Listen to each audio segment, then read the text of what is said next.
ብዙ ሰዎች በህልም የሚያምኑ ስላሉ ለማወቅ ነው ይላል። ህልም ለሁለት ወይም ለሶስት ይከፈላል። አሩእያ ሚነላህ ወልሑልሙ ሚነሸይጣን ብለዋል ነብዩ ሰለላሁ ዐለይሂ ወሰለም። ህልም ከአላህ ነው፣ ቅዠት ከሸይጣን ነው እንደማለት ነው። ቀጥታ ትክክል የሆነ ህልም አለ፣ ቅዠት የሆነ ከሸይጣን የሆነ ህልም አለ። ከሁለቱም ደግሞ ማይመደብ ቀን ያየኸውን ነገር ማታ የምታይበት ሁኔታ አይኖርም። እዚህ ውስጥ የሚያሳስበን ሁለት ብቻ ነው። መልካምና ጥሩ ነገር ካየህ መልካምና ጥሩ ነገር ጠብቅ።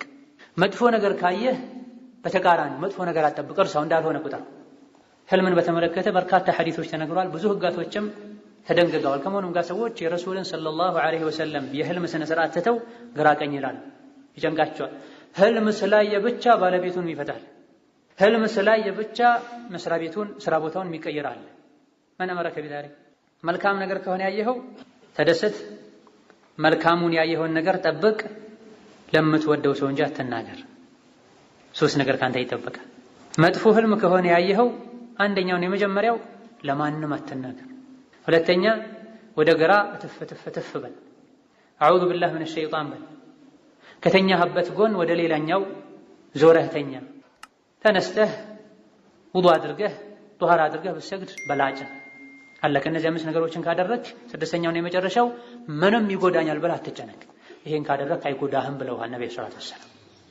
የሁሉ ጠቢብ የሆኑት ነብዩ መሐመድ እነዚህ ነገሮችን ካረክ ከፎቅ ላይ ስትከሰከስ ስትሞት ብታይ፣ አውሬ ሲበላህ ብታይ፣ ቤትህ ሲቃጠል ብታይ፣ አሁን የተባለው ነገር አድርግ፣ ዝም በል። መጥፎ ህልም ከሆነ ዝም ነው የሚባለው። አንዳንድ ሐዲሶች ላይ ህልም ወፍ እግር ላይ እንደተንጠለጠለ ነው ከተፈሰረ ይከሰታል ተብሏል። እነዚህ መጥፎ ህልም ከሆነ ዝም ነው። ጥሩ ህልም ከሆነም ለሷሊህ እውቀት ላለው አላህን ለሚፈራ ሰው እንጂ አትናገር። ያዩትን ህልም መንገድ ላይ ላገኙት ሁሉ የሚናገሩ ሞኞች አሉ። እንደተፈሰረው ሊሆን ይችላል። በመጥፎ የሚፈስር ሰው አለ። ህልም ራሱን የቻለ እውቀት ነው። የዒልም አካል፣ የሸሪዓ እውቀት አካል መስፈርቶች አሉት። ከመስፈርቱ አንዱ ህልም ተርጓሚ ቋንቋ ማወቅ አለበት፣ ሸሪዓ ማወቅ አለበት፣ የሀገሩን የአካባቢውን ባህል ማወቅ አለበት። እዚህ ሀገር ላይ አንድ ተፍሲር ሊኖር ይችላል፣ ሌላ ሀገር ላይ ሌላ ተፍሲር ሊኖር ይችላል። ለአንዱ ሰው ጥሩ ሆኖ ለሌላኛው ሰው መጥፎ ሊሆን ይችላል። አንዳንዴ ስጋ ስትበላ ካየህ ሐሜት ነው ብዬ ልፈስርልህ ይችላል። ሌላ ጊዜ ስጋ ስትበላ ካየው ጥሩ ሪዝቅ ነው ብዬ ልፈስርልህ ይችላል። ሁለቱንም የሚለየው የአንተ ሁኔታ ነው። እድሜ፣ የትዳር ሁኔታ፣ የሥራ ሁኔታ፣ የዲን ሁኔታ ማለት። ስለዚህ ለማንኛውም ሰው ዝም ብለህ የነገርክ እንደሆነ ልትከስር ትችላለህ። በሩእያ ዙሪያ ነብዩ ሰለላሁ ዐለይሂ ወሰለም ብዙ ብለዋል። ከዚህም አንዱ ከእንግዲህ ነብይነት የለም፣ ከኔ በኋላ ነብይነት የለም፣ ያለው የሚያስደስቱ ነገሮች ነው ያሉት፣ ሙበሽራት ነው ያለው። ምንድነው ሙበሽራት ሲሏቸው አሩእያ ሷሊህ ብለዋል። መልካም ህልም ብለዋል፣ ጥሩ ህልም ብለዋል።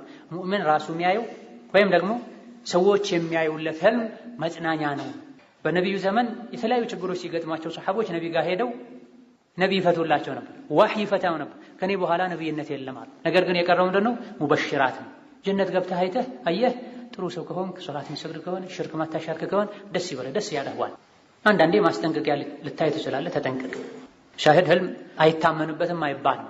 ሰፊ የሆነ የዲናችን አካል አልፎ ሁሉ ትክክለኛ የሆነ ሷሊህ አላህን የሚፈራ ሰው ያየው ህልም የነብይነት 46% ነው የሚል ሐዲስም አለ፣ ቡኻሪ የዘገበው። ነገር ግን ሸርጡ ትክክለኛ ህልም ሷሊህ የሆነ ሰው የሚያየው ህልም ብለዋል። ያኒ ብዙ ነገሮችን ግልጥ አድርጎ ያሳያል። በገሃዱ ዓለም ላይ ከሰዎች ጋር ባለው ግንኙነት የሚዋሽ ፋሲቅ የሆነ አላህን የማይፈራ ሰው የሚያየው ህልምና ሷሊህ የሆነ የሚያየው ህልም አንድ አይደለም። በቀን ከሰዎች ጋር ባለው ግንኙነት እውነተኛ የሆነ ሰው ህልሙም እውነተኛ ይሆናል ተብሏል።